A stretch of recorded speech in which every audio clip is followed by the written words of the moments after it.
Published, 1814 Eastern Daylight Saving Time, the 1st of June 2018. Updated, 1814 Eastern Daylight Saving Time, the 1st of June 2018. It will be Droopys Verve, flying out of his trap like a missile, to whom all eyes will turn on Saturday evening because he has the makings of quite some story. He competes in a race which is as big as it gets in his sport, the Greyhound Derby final at Towcester, which has been contested since 1927, and it would be a thrilling vindication of youth if he were to win it. The Alnwick-trained dog only turned 2 on Friday, so has been designated a puppy while racing through 5 rounds to make the final.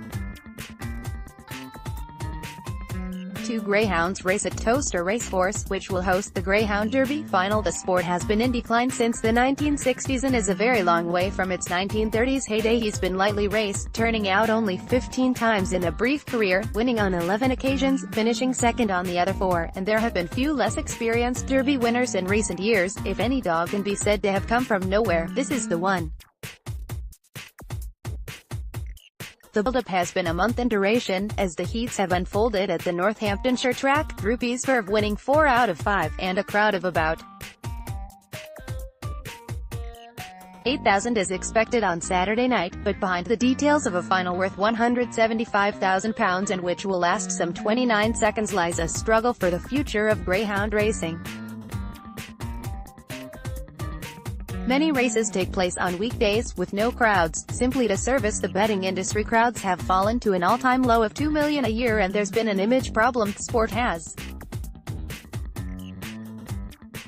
been in decline since the 1960s and is a very long way from its 1930s heyday, when 70,000 spectators would pack tracks such as White City in West London to drink and bet. Back then, there were 33 Greyhound stadiums in London alone. Now, there are just 22 registered tracks in the whole of Britain. The Derby relocated to Towcester last year after the long-term host track at Wimbledon was sold for property development. It was the last inner London course. No sports decline has mirrored that of a definable working class quite like this one. A fractious relationship with the betting industry has nearly always been at the heart of the problem. In the 50s, the sport thrived because off-course gambling was illegal, so the only way to bet was to be there. Off-course, duly arrived, crippled the sport, yet then contributed to keeping it alive. Gamblers need something to bet on all day long, so bookmakers began paying stadium operators to hold races. The Derby relocated to Towcester after long-term host track at Wimbledon was sold. Towcester has made the most significant contribution ever to the re-establishment of the sport that arrangement holds. Many races these days take place on weekday mornings and afternoons, with no crowds, simply to service the betting industry. But the margins are terribly thin.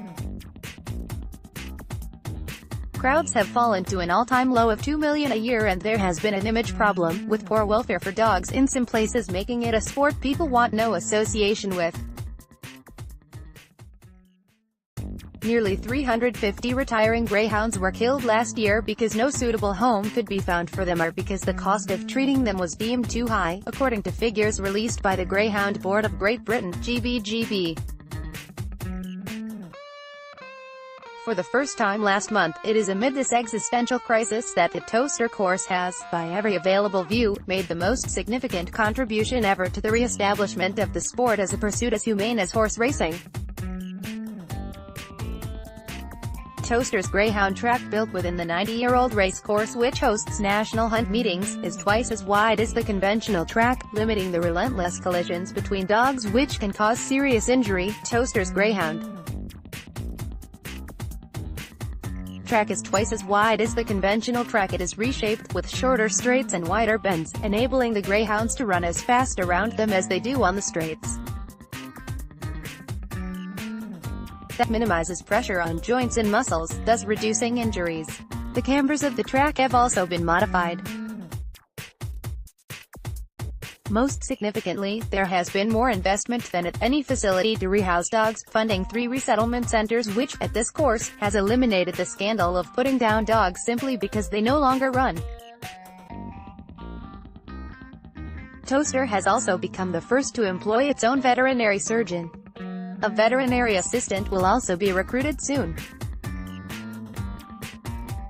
It's a measure of how hard old habits are to break that not every greyhound owner is in agreement with all that Towcester is doing. The race course publishes its own breakdown of euthanasia and injuries, but one owner tells Sportsmail, if that information is published, it only raises questions.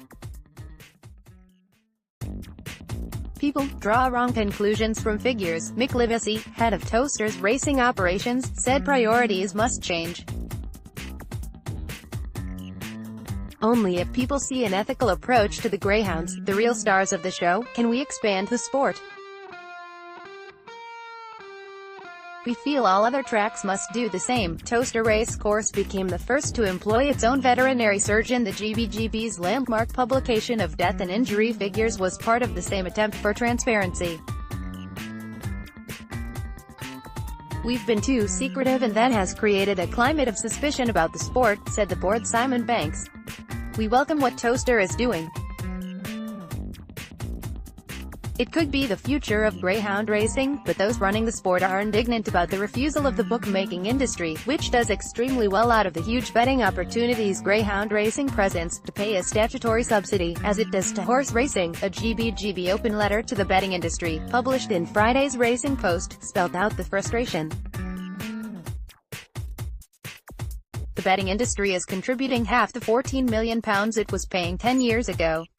Betfair and Sky Bet have been particularly unwilling. Towcester's investment in welfare is subsidized by its benefactors, the Hesketh family, but it remains a loss leader. Though the tracks at Yarmouth and Kinsley, West Yorkshire, are also enlightened, a sport, which stages races in deserted stadiums to suit the bookmakers, needs them to reciprocate. There is hope of a financial future for the sport, and overseas TV rights deals. Towcester's Derby final has been dubbed the Glastonbury of greyhound racing. The United States and the Far East could provide lucrative new markets as betting companies there look for races to screen.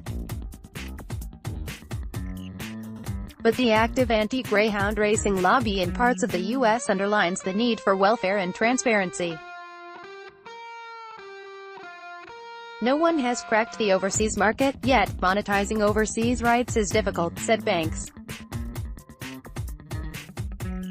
Despite its troubles, a sport dismissed by Winston Churchill in 1928 as little more than animated roulette has been remarkably durable. It is still the 6th most watched sport in Britain, close behind rugby league.